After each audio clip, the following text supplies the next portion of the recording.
All right, so come and take it aside. We'll be talking about other stories on this ride. All right, so our first story out of the block, let's cover the Google gets the 2.5 decillion bill because, you get a bill from the IRS, that sucks. But if you got a bill for 2.5 decillion, I don't even know how to react to that. That's a big number. So we're going to go to PBD. He's going to help explain the big brain idea behind that. And then we have a Coleon Noir Second Amendment segment real quick before we get to politics. Husband shoots intruder breaking into daughter's bedroom, which we'll just go on a quick tangent. Let me see if I can do the weave and come back to it. All right. Scott, did you see that story a couple weeks ago where the sheriff shot the judge in the chambers in Kentucky? No, I missed that one. Okay, so we were about to come on air. Yeah, we were about to come on air. I think we talked about it in the pre-show because I said I'm not going to talk about it live. So I followed up on that story this past week, and the whole thing's on video. I haven't seen the video, but there's video of the whole thing. And the breakdown is this. The judge and the sheriff are friendly. They go to lunch sometimes. On this particular day, they went to lunch, and then the judge asked him to come see him in his chambers. At some point, the sheriff tries to call his daughter, and she doesn't answer. And he asks for the judge's phone to call his daughter, and he finds his daughter's number is already in the phone, at which point a conversation ensues. People outside heard the judge begging for his life. The sheriff shot him twice, maybe? Starts to leave the room and then turned around and shot him 3 more times. Leaves the judge's chambers, puts down the gun, surrenders, and says, please be kind. They're holding my family hostage. So there's a whole bunch. I have to get into that story. It's not for frivolous coverage. I would actually like to learn what's going on in that. This next story about the man breaking into the daughter's bedroom just reminded me of that story that I was researching this past week. So if you're interested in that sort of thing, juicy tidbits to be found, I'm sure, because there was also sex for reduced sentences going on with them. There's a whole bunch of crazy, corrupt stuff before the guy blasted the judge. So I guess he wanted to be like Woody Harrelson's dad. Damn. Maybe. Yeah, that's crazy. Okay, yeah. I'll have to look into that one. Yeah, right on. So let's go to Google versus Russia with PBD, and then we'll go to Coleon Noir and come back and change topic. Russia sues Google. Not sues, fines Google. Rob, I want you to show this to the audience with the number of zeros. You've never seen a bigger fine than this. Think about the ticket you got. I've had 21 speeding tickets. Biggest one, say $1,000, $2,000. Maybe say you got sued. You have to pay $50,000, $100,000, $1 million. Russia sues. Go to the article, Rob. Just go to Independent. Russia sues, fines Google 2.5 decillion. That's $2.5 trillion dollars is what Russia does. That doesn't even make sense. Well, we're going to see if it does or not. Let me read it to you. A Russian court has fined Google an unprecedented $2.5 decillion for allegedly blocking pro-Kremlin YouTube content, a figure doubling weekly under Russia law since an initial 2020 fine of 100,000 rubles, following lawsuits from state-affiliated media outlets, Sargrant and Riafan. Since March 2022, Google has restricted ad services in Russia, ceased creating new accounts, and deactivated AdSense accounts, prompting Russian authorities to seize Google's bank accounts, leading Google's Russian subsidiaries to file bankruptcy. Despite these actions, Google-free services like YouTube and Search remain accessible in Russia. Google acknowledged ongoing legal issues with Russia in its latest report, stating, "We do not believe those ongoing legal matters will have a material adverse effect." And Alphabet shares rose over 5% after beating third quarter earnings expectation. Tom, what's this story all about? Okay. So never, never, never be late on your credit card payment in Russia. That's what this means. So in March 2022, Google's been restricting these services. But in 2020, they had a fine of 100,000 rubles. And Rob, I don't know how much that is in dollars. I think it can't be more than, $5,000 or something. So a basic court fines, Google in 2020, 100,000 rubles, except It will double every week. Now, that's a very significant late charge. Yeah. It will double every week. So this has been doubling every week since 2020. And 100,000 became 200,000, 400,000, 800,000, 1.6, 3.2, 6.4. And it gets carried away to the point that the fine now is more than all the money ever printed in the entire history of the world.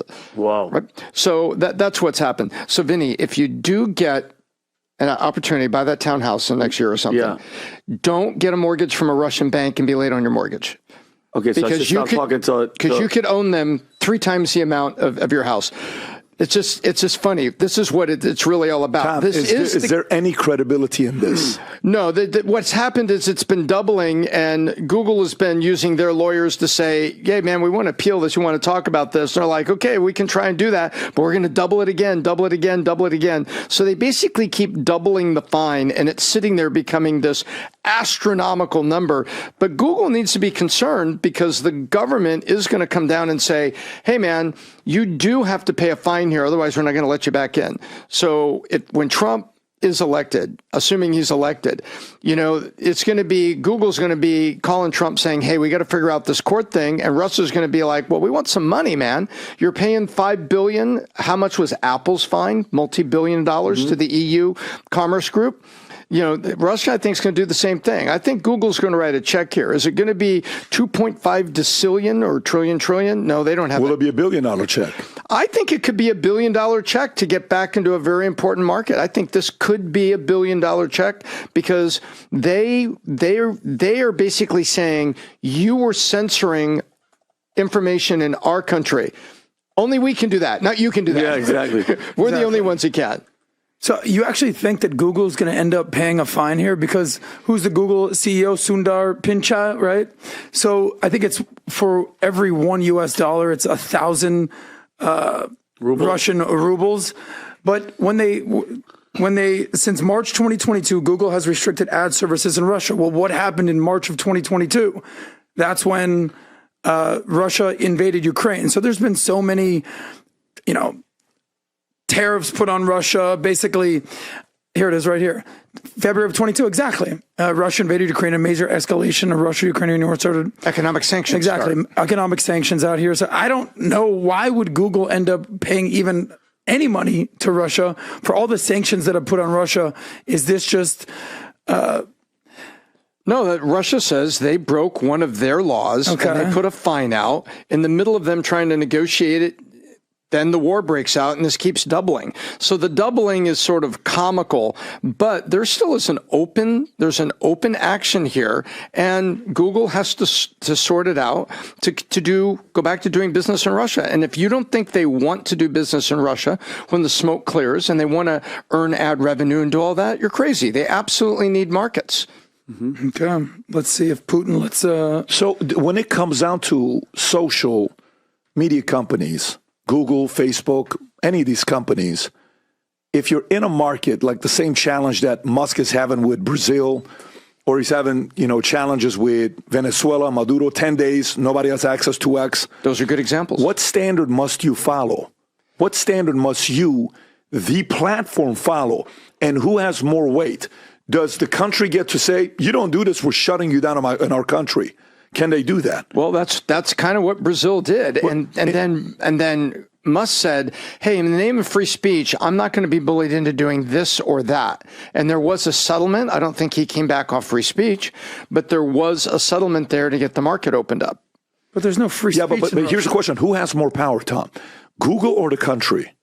Well, right now, Google has more power over people to influence the country from the outside, like our U.S. Department of Commerce, Secretary of State. But the people with power is the country. The country can turn it on and off. So why does Russia want Google in Russia? Because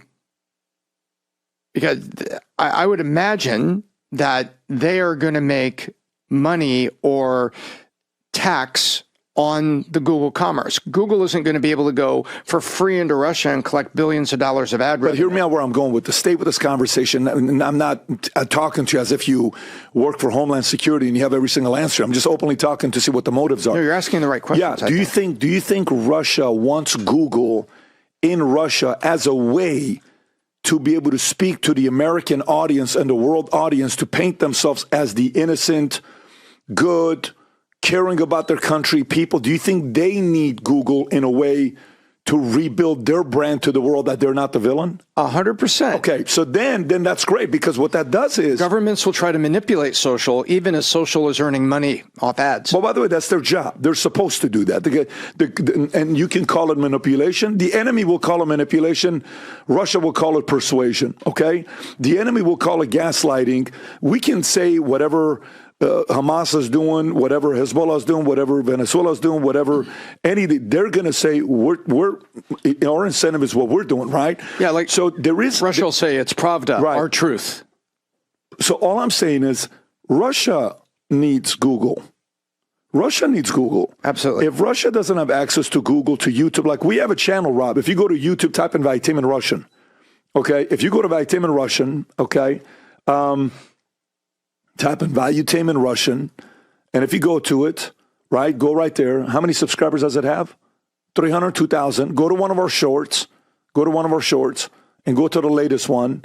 Go to popular. Go to popular. Let's see what you have. That's reaction. No. Go to the fifth one to the right. That one right there. Press it. Let's hear it. Вчера мы встретились с Бэроном Трампом, интересным парнем, сыном Дональда Трампа. Рост Бэрона превышает 2 метра.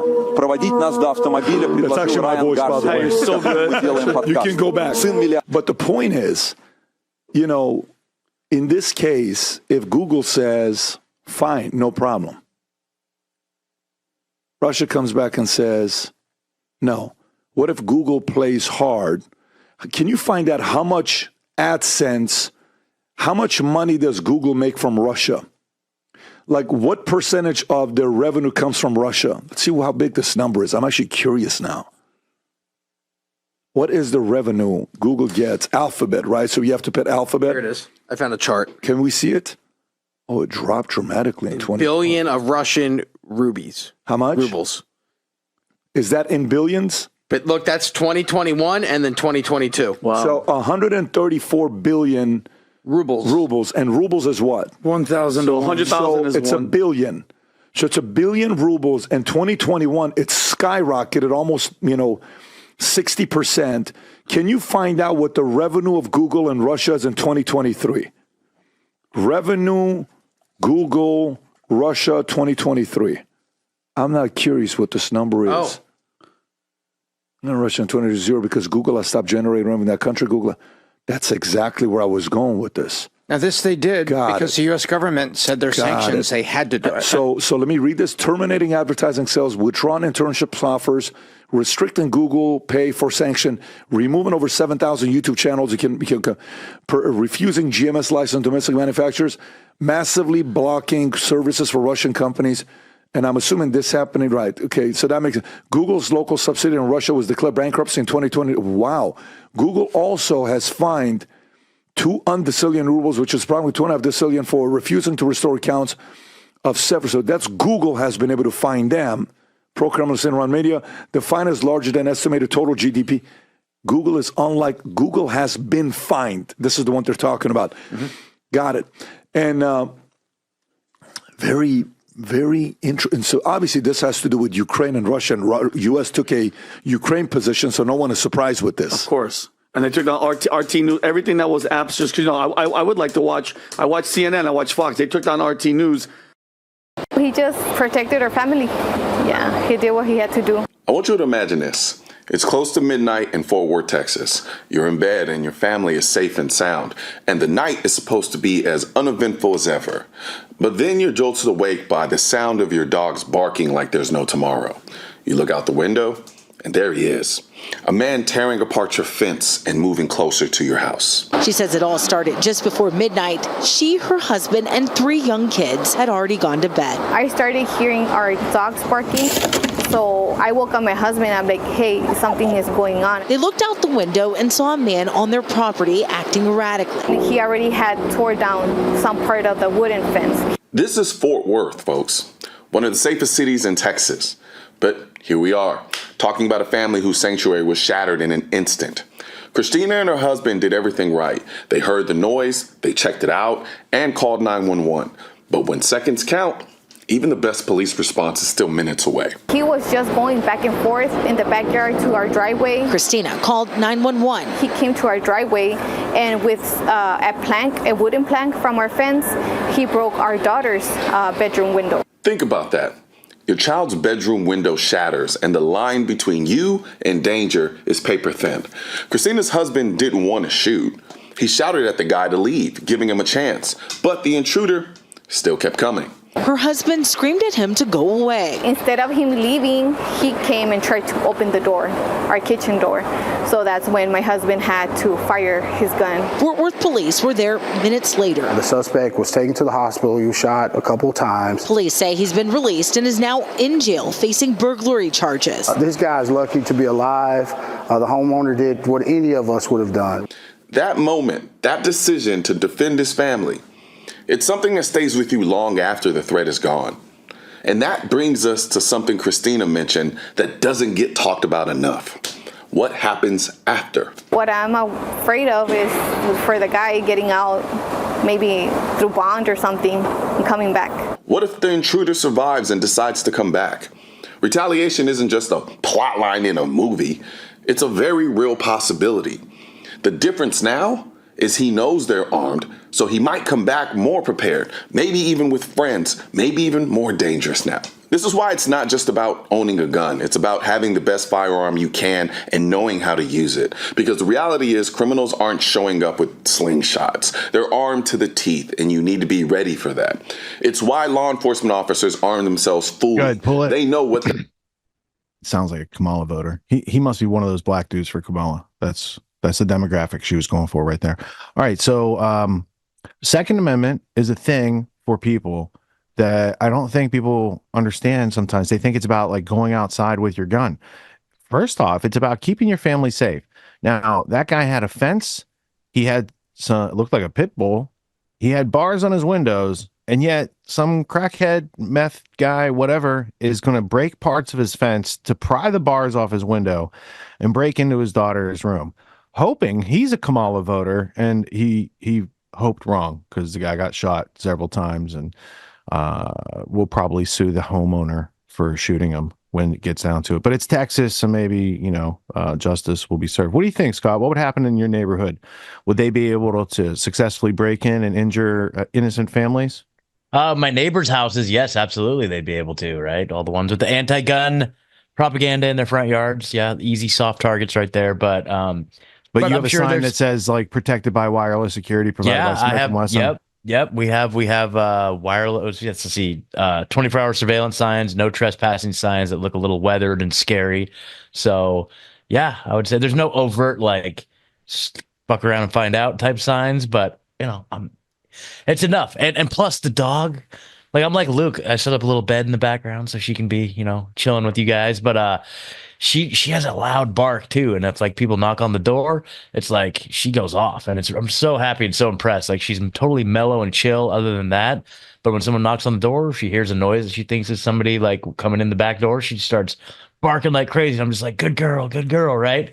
Then it's so crazy because in that story, they're talking about how this person is breaking in, like just very flagrantly in the face of barking dogs and like an adult male, like shouting commands, like you stay. So, at that point you're dealing with somebody, you're not dealing with someone that's using their full faculties. You're dealing with somebody who's very intoxicated and who is a very legitimate threat, even after having been shot, would still be a significant threat, And so at that point, I would argue absolutely lethal force is necessary. They developed the 45 ACP back in the time of the Spanish-American War. British and American war fighters were over like in the Philippines, and these guys were all hopped up on some drug, and they were shooting them. I don't know if it was 9mm or they had some round that they were using. And these guys would just get up after they get shot and keep coming after you. I don't know if it was opium or whatever they were on. So anyway, there was, that lineage of the history was the stopping power of the 45 was originally designed. The 1911 was designed for that sort of personal protection, and maybe I don't know that I didn't get the armament of the civilian who shot at the guy breaking in, but shotguns are handy. Pistols are handy. There's all sorts of tools you can use to defend your house like that. You don't need an AR-15 for inside your house type of defense. Yeah. And anyone that you could see through a scope, you better think about what the repercussions are of shooting somebody that far away and not fleeing, because they will ask that at the trial, right? Mm-hmm. So anyway, get your concealed carry insurance. That's what Corleone was about to pitch. I'm just saying. Like, I mean, that's a good point, and also just important to research where you live. There's different protocols for the degree to which you're allowed to defend yourself in your own house on your own property. Like in some places you have to give the person the chance to escape or you go to jail. Like some of these laws, it's like, dude. And I'm sure Connecticut's probably one of the worst when it comes to a lot of that stuff. Yeah, there used to be some states that they had to be in the house. So if they were at your door breaking in and you shot, you have to make sure they fall in type thing. Yeah. So I mean, just a word of caution, research what it is that you are and aren't allowed to do in defense of your family. And if you're not happy with your state's laws, get out. But I'm pretty sure that father was caught by surprise that night. Yeah, totally. Right? That's totally a shocking thing. You have the security thinking fence, dog, bars in your window, you can sleep peacefully. And then all of a sudden something like that happens. So I mean, the gun is always the last line of defense, but it's always when the gun comes out, it's because lethal force is necessary. It's because there's an emergency. Yeah. Because you have your plan, your contingency, your plan, your alternate, your contingency, and then your emergency. Yeah. Firearms always last thing on the list. 100%. What did he use? He used a fence, a dog. He used metal bars. He used harsh words, right? Harsh words were his contingency. And then he's like, shit, I got to go to my emergency thing and stop someone from hurting my family.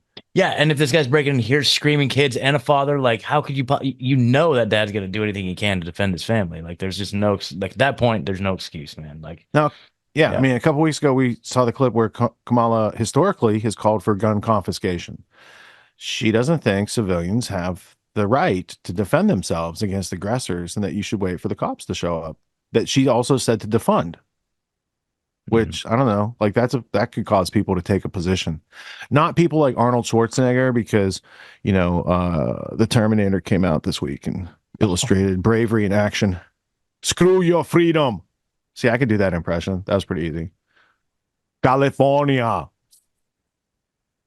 That dude was trying to be a Republican president not that long ago. I remember. You remember they were going to change the rules and make him president back in the day? Anyway. He's a Hollywood guy, and a lot of those Hollywood people seem to be coming out for Kamala. I sent I'll see if I could put it in chat during the next break. I sent Jay Dyer a meme, and it was a Venn diagram, and we'll show it because I think there are a lot of celebrities coming out for Kamala because they're scared of Epstein list, they're scared of Diddy sex tapes, they're scared. Those and the ones who aren't are free to come out, and they're supporting the other guy. So there is one side that has a historical permanent government deep state and all the Renfields of that deep state trying to help it be preserved, right? Renfield protects Dracula. Doesn't do the Dracula things, just protects Dracula so it doesn't get eaten, right? Mm-hmm. And I think that's the George Clooney coming out and saying get rid of Biden. The whole way they were knowing if the guy from the not permanent government gets in, all their secrets could come out. There's a lot of things at risk that weren't really at risk in 2016 to 2020. Yeah. There was no Epstein client list known back then, right? There were no Diddy party tapes, but these things exist now, and they are in the possession of federal agencies that have been deep state run for a long time, and they felt very safe until now, I think. And deep state being desperate, I don't think that's a good position either, because they do stupid things, and then we have to play stupid games with them, win stupid prizes. Oh yeah, I'm warmed up. I've been saying all week I'm ready for the season finale of New World Order this week. Stoked. It's gonna be so epic. But I had some thoughts on that other clip too, the Russian Google showdown. He kind of posed a good question in there that I was kind of interested about, which was who needs the other more? Does Russia need Google more, or does Google need Russia more? I thought that was a really interesting. Russia needs Google thread. more. Yeah, I think that's how they posture him. Here's the Venn diagram. There you go. Epstein guest list, Diddy guest list. All the celebrities coming out to support Kamala Harris. There you go. And, all right. But what I was going to say is that, but it's an interesting kind of dynamic, because if you look at Google as a search engine, right? I mean, that's how initially Google was launched, was as a search engine. But at this point, it's basically useless, man, unless you know how to use like the Google dorks, like the search parameters to really get in there and, search specific websites for specific things. Like, it's totally useless. You type in a topic and the top 10 results are all sponsored, barely, maybe if not, have anything to do with the topic you're looking at. You have to scroll forever. It's just like a useless piece of garbage now. Whereas opposed to Yandex, which is the Russian search engine, yandex.com, I use that all the time. And I usually find what I'm looking for immediately. You know what I mean? So in terms of like a product itself, like Russia it's like the Russian version of Google. It's like they have like a far superior product to what Google is offering now, which is a really interesting dynamic. So it's like, they have a product that is like superior to what Google is offering. So in a way, like if they were to and I know Google makes all their money from all the back end, the AdSense, all this other stuff. But, in terms of the core root of it, Russia is in a position to give Google a run for their money because they have a far superior search engine, because they don't censor. Like if you type in vaccine deaths or something like that, something controversial that you would never get a result for in Google, you can find relevant stuff on Yandex pretty easily. You know what I mean? And so I don't know. I just think that if they wanted to use this particular moment of fanfare, they could really lean into the fact that, hey, we have a better search engine than you. How about that? You know what I mean? So I don't know. Just something I was thinking.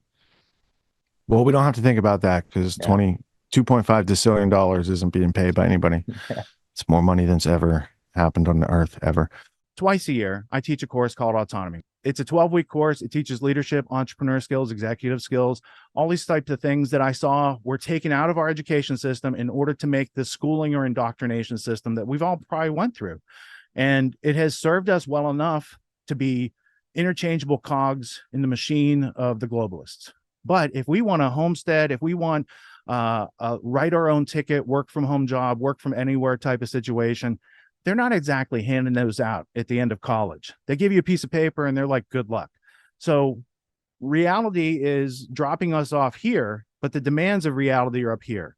So I created Autonomy to help people close that gap for themselves so they can level up their skills to the demands of the situations that life is putting in front of us presently. Life's demands of intellect and understanding precision and complexity are ever increasing. The schooling didn't prepare us for it.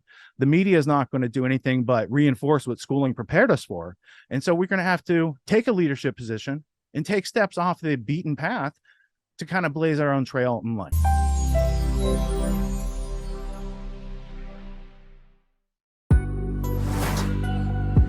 What makes the Grand Theft World podcast unique, invigorating, exciting, and informative? Most other podcasts out there are either doing straight up interviews or they're just covering the daily news. They're covering current events from the day they happened. And that is effective. It's useful. It's a great starting point. And then sometimes these current events change during the week past the first story. So we like to give it a little time. You have to wait till some of the dust settles on these stories in order to give them accurate coverage. And the other thing that's really missing in the media landscape is covering the articles that are coming out every day. That's great. That's necessary. But who's bringing in contextual history so that you can understand what has been going on for decades and decades to lead up to the machinations and actions that we see unfolding today? So what we do here on the podcast is we cover current events. Many of these things are censored, but we wait about a week. As a forensic historian, I focused mainly through my career on the history of globalism and collectivism and things that they call maybe the New World Order.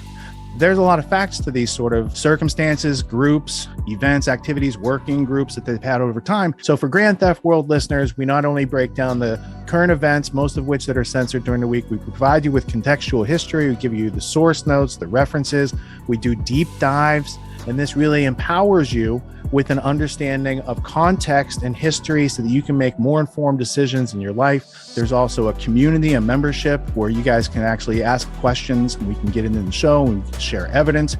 And there's a town hall weekly for Grand Theft World for those who listen to it and are interested in covering the stories that we don't get to during a 6-hour show. Listening to it an hour a day, you could easily consume the week's news, but you're going to have substance and meaning and context and understanding. And with that, you can make higher higher quality decisions in your life. So if you're interested in more quality in your life, go to grandtheftworld.com, click podcast at the top, and we'll see you there. Thank you. These allegations are false. This isn't Grand Theft Auto, folks. This isn't a video game. What are the most surprising things that you discovered once you started pulling on that thread? Who he was connected to, what institutions he was influential over, what events he participated in? Come on, man. What are we talking about? Come on, man. No. You don't have to think about it, dude. I got this quote because you said you didn't know much about Klaus Schwab. I made it my job to, as soon as this happened, I'm like, okay, this guy's their front man. Let me learn about the official history of the World Economic Forum. I got their 40-year history. I got every book that Klaus Schwab has written or ghostwritten. I went through those books. This is one of the most interesting passages. Come on, man. Come on.